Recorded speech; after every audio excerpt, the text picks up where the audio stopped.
Massive flooding is threatening a wild area of Brazil, forcing rescue teams to leap into action. Unleashed by a giant dam, now it's a race against time. Thousands of acres are being wiped out. Countless animals face drowning. And hundreds who have lived here for generations are losing their homes. Years of protest couldn't stop it. The environmental impact is incalculable. This was once a quiet place of peace and serenity. The only hope now is to get out.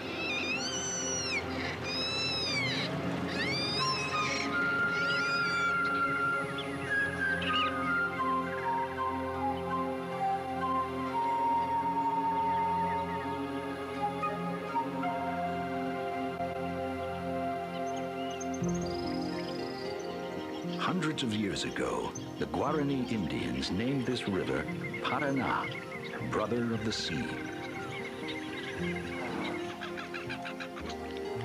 The Paraná's rich wetlands harbor a vast array of wildlife.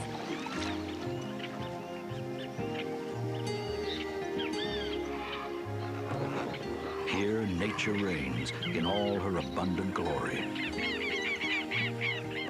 All creatures, great and small, have their place.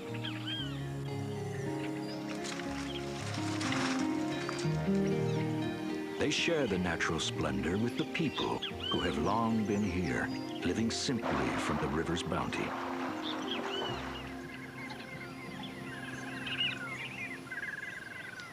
It might have remained this way forever, but now a specter looms over this fragile paradise.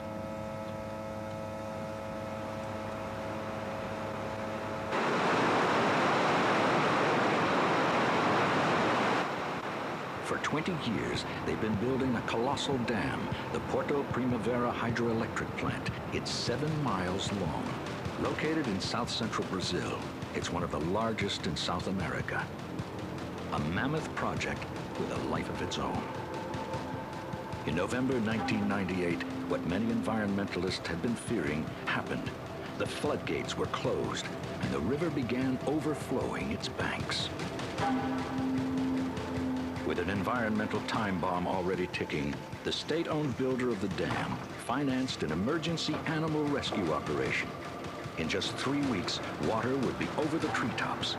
It had become a race to save the animals. Leading one of the rescue squads is Tião Pantaneiro. We're fighting to save all the animals. As the water rises, the animals look for somewhere to go. The ones that can't reach higher ground wind up stranded. So we are here to save them.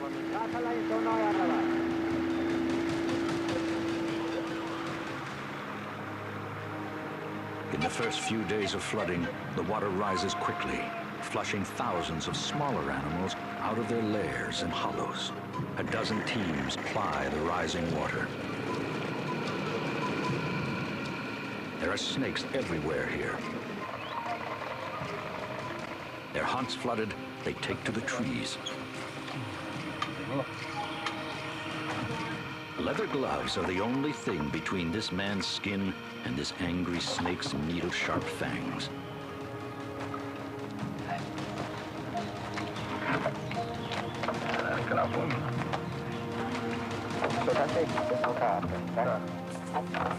Teams scramble to fill their nets with whatever they may stumble upon. There's no time to waste. Wetlands are one of nature's richest environments. The range of species at risk here is tremendous. The task these teams face is unimaginable.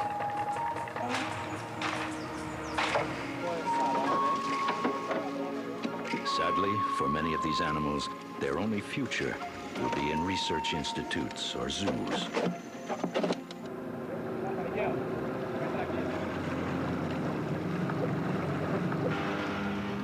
A family of monkeys has taken refuge in a large dead tree.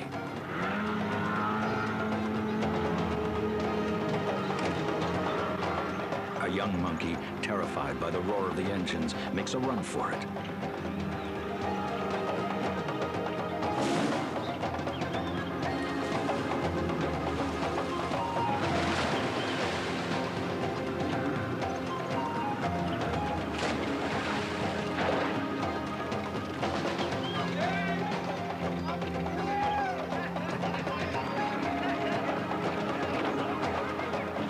It's quite an adventure.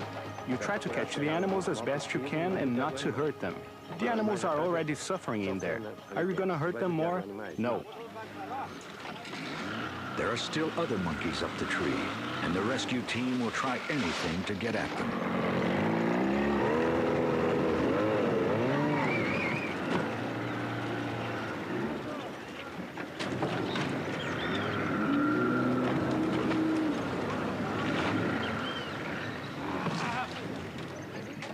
For a mother and her infant, it's a desperate moment. The frightened baby falls off her back. Chiang fishes it out of the water as its mother runs back up the tree.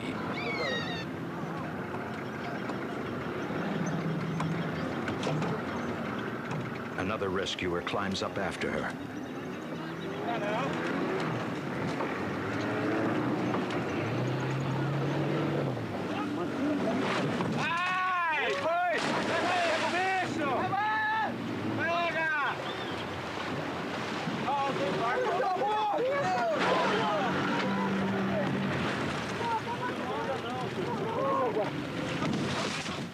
A large male is the last to be caught.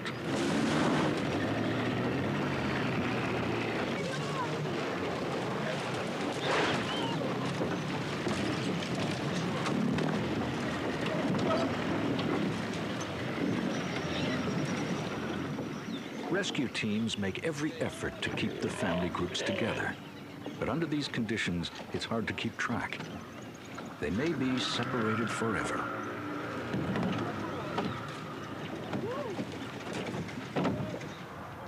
A ferry boat serves as the clearinghouse for all the animals caught on the river. Paulo Bezerra is the coordinator of mammal relocation. An agronomist raised in this region is deeply worried about the flooding of the reservoir. They're flooding the reservoir at a critical time, the rainy season, to fill it up quickly. It's tragic because this time of year, many of the animals have just given birth. We've got to rescue as many as we can, because you know we're going to lose a lot. During these critical days, Paulo will transport thousands of animals out of the flooded area. Even as he works, the landscape around him is changing, the familiar roads disappearing before him. The battle over Porto Primavera began when construction started in 1980. Back then, Brazil was still a dictatorship. Opposition to the dam was ignored. After democracy was restored, environmental protests helped to hold the project in check for years, amid claims it would destroy 900 square miles of wetlands in exchange for relatively little electricity. But after 20 years, with costs soaring to over $9 billion, this juggernaut couldn't be stopped. The dam's builder is known as CESP. It supplies virtually all of the electricity consumed by Sao Paulo, Brazil's most populous state. Although the dam is controversial, CESP is recognized as an industry leader in addressing environmental concerns. Its director of environment is Daniel Salacci. Obviously, it's impossible to say there's no negative effect on the environment. There's always going to be a negative impact with this kind of operation. Therefore, it's CESP's job to try to minimize this impact. In terms of the environment, we've already spent around $250 million here. I'd say that's a reasonable amount.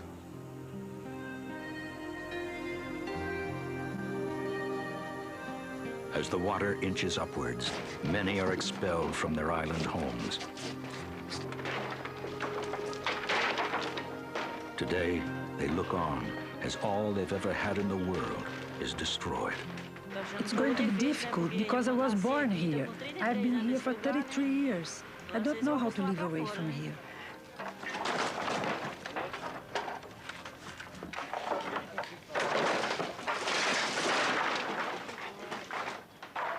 We are used to being by the river, having a lovely bath in it, washing clothes in it. Wherever we are going, there won't be any river passing by us. Some of those displaced will receive cash from CESPI. But what can compensate for the loss of one's home, for the loss of everything a family has ever known? Left with no other choice, many of these families will move to CESPI-built housing projects.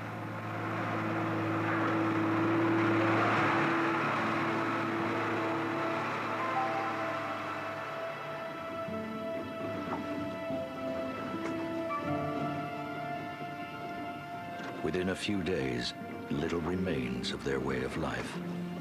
But some still try to cling to it. A fisherman and his wife revisit their former island home. I lived out on one of the islands for 32 years. Raised my 6 kids there.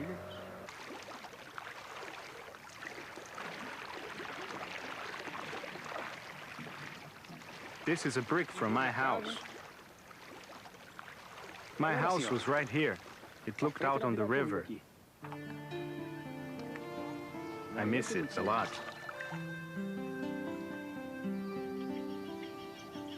The rising floodwaters quietly but steadily erase the riverbanks, habitat of the marsh deer, known here as cervos, endangered creatures utterly dependent on this environment for survival.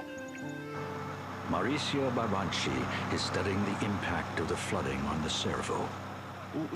Brazil depends on hydroelectric plants for its energy, and the cervo inhabit exactly the spot where these plants are built. Every year, with every new plant, we lose more cervos. In anticipation of the flooding, Mauricio and his team are in a race against time to capture every cervo they can. Mauricio gets ready for a risky maneuver. He'll only get one chance at this one.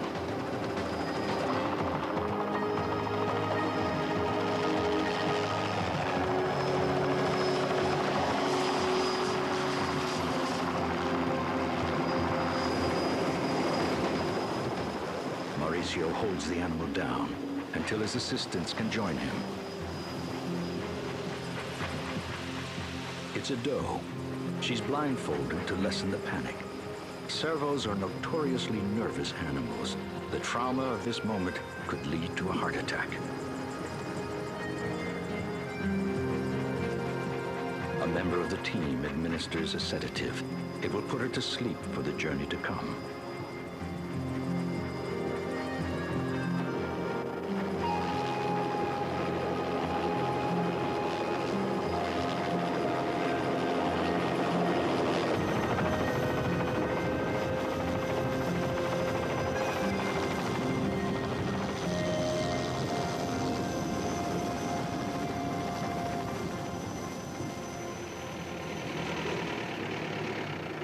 A truckload of animals arrives at the remote farm where Paulo has set up operations. He has been working on their relocation for hours, and there's no end to the cages as more trucks arrive throughout the night. Veterinarian Kelly Bonash is a volunteer working alongside Paulo. The work we do is difficult. It's not easy being stuck out here, but you have to have the courage to do something. You won't be able to save 100% of the animals, but even if we save 5%, you're doing your part. You're helping.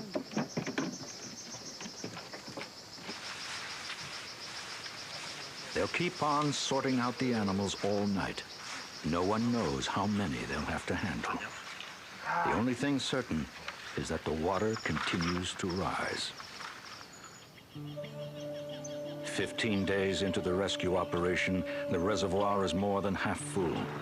Half-drowned trees are slowly strangled by the growing river. The confused animals are in a state of panic.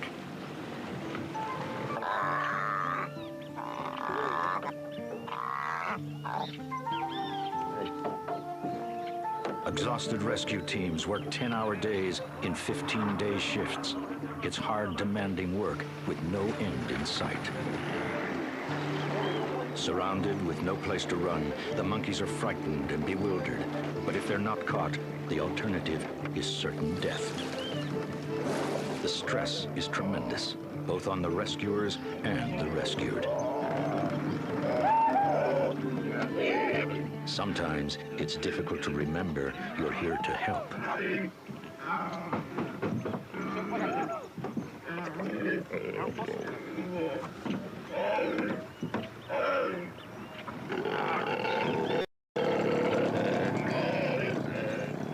For these frenzied monkeys, the experience is nothing short of terrifying. For all these animals, survival depends in part on how they're treated while in the hands of their benefactors.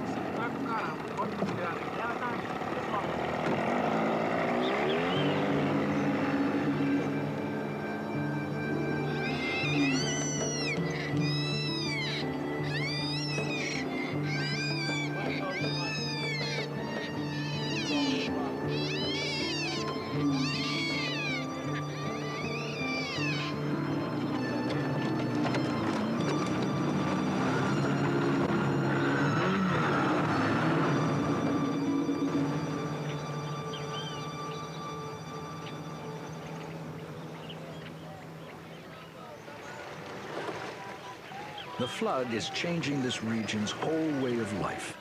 It's the eternal dilemma of development.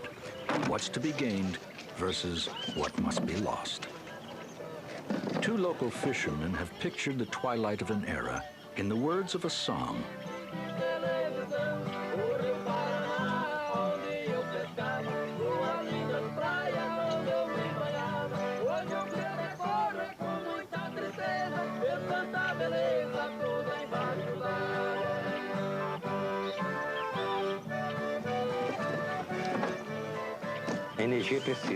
We all need electricity.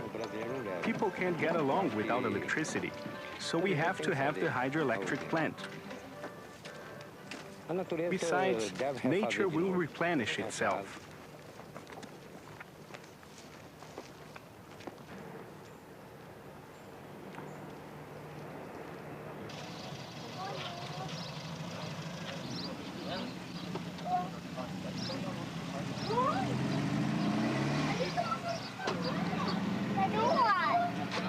This is a catastrophe.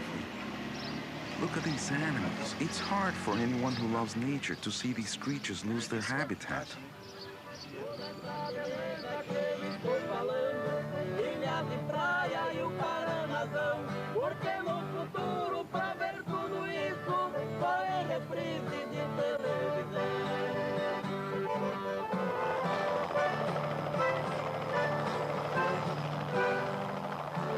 The rescue team dealing with the servos faces perhaps an even more cruel dilemma.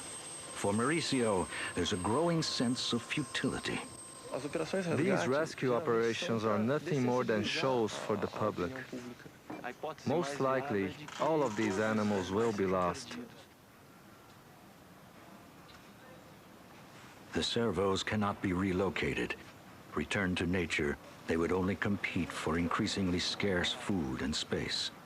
Those that survive the capture will live out their lives in captivity. The public has to realize that these animals are dying. They won't all be saved. People have to decide, which do they prefer? Do they want the air conditioner running all day long? Or do they want the servos in the wetlands of Brazil?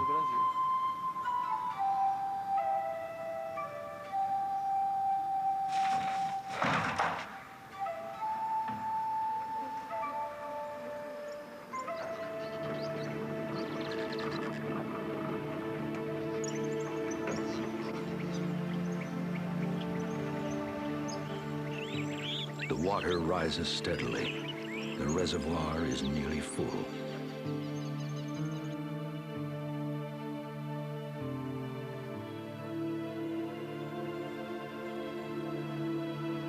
Soon all the leaves will fall, and there'll just be bare branches. And after a few years, the branches will rot and fall until there's only the surface of the water.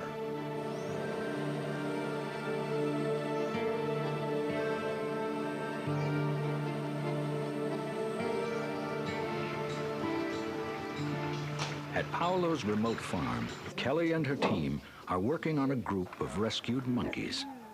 These animals have never known captivity.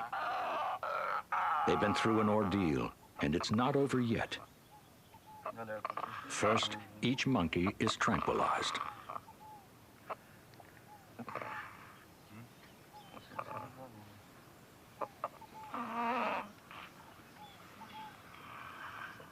Each one will receive a color-coded necklace and be tagged so that their progress can be monitored. We might not be able to save all these animals. That would be impossible. But what's important is the few we do save will teach us a lot about what to do the next time around, at the next hydroelectric plant.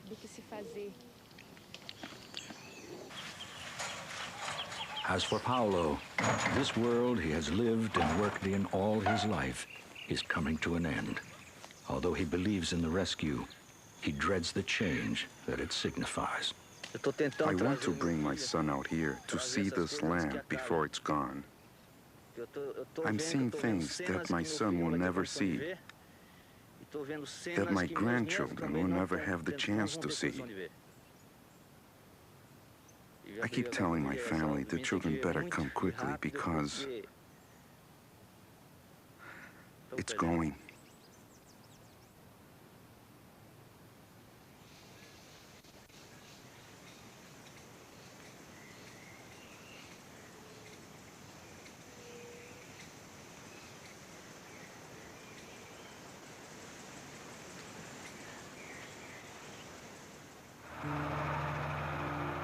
In the 3 weeks since the flooding began, some 300,000 acres have disappeared beneath the water. Now, little remains above the surface. Chung and his rescue team check the debris.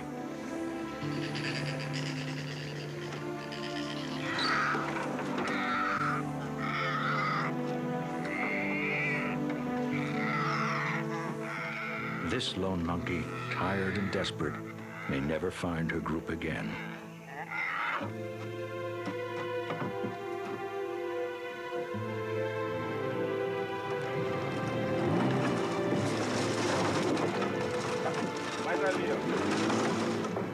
A floating tangle of roots and earth turns out to be a den of foxes. Chiang and his team are their only way out.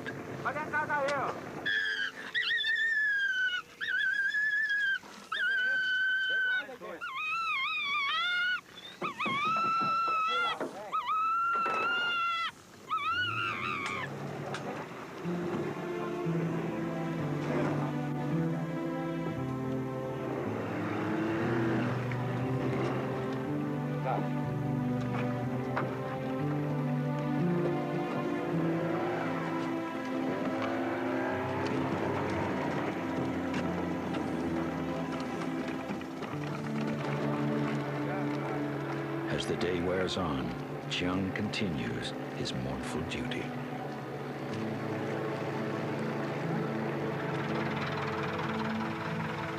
A few miles away from the flooding, a hopeful event is about to take place. Paolo and Kelly have reached the distant woods where they plan to release the captured monkeys. It's what so many of the rescuers have been working for.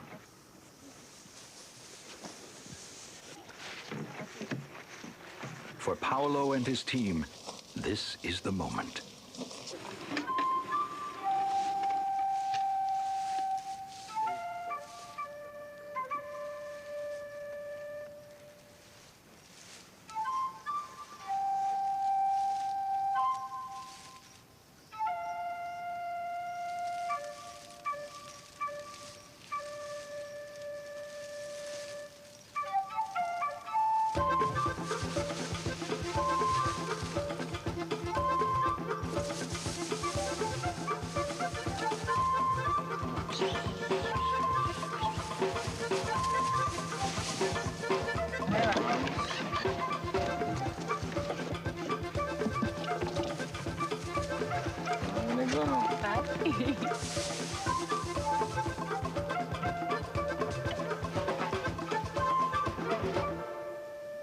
This large male doesn't follow all the others in this group.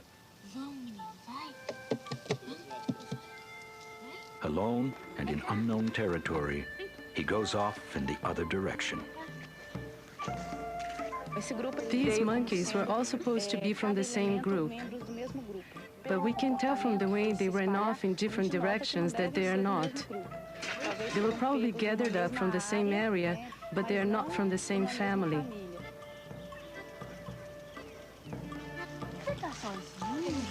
It's going to be hard for them out here all alone without a group. But as they eat and grow, maybe they'll find a new leader and be able to form a new group. Since we set them free in nearby areas, and there's both males and females, there's a good chance of this happening. At least that's what we're hoping for.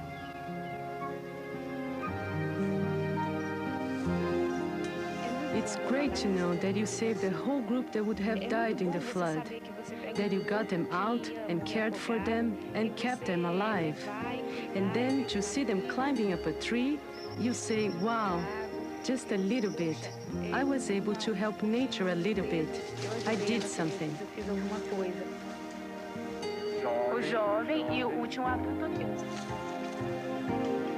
This monkey group may finally be safe, but the world they knew is gone, never to be seen again. Another casualty in the ongoing battle between development and the environment in Brazil and around the world. Although the power company says it will never build a dam of this size again, it is currently building 2 more large-scale hydroelectric plants.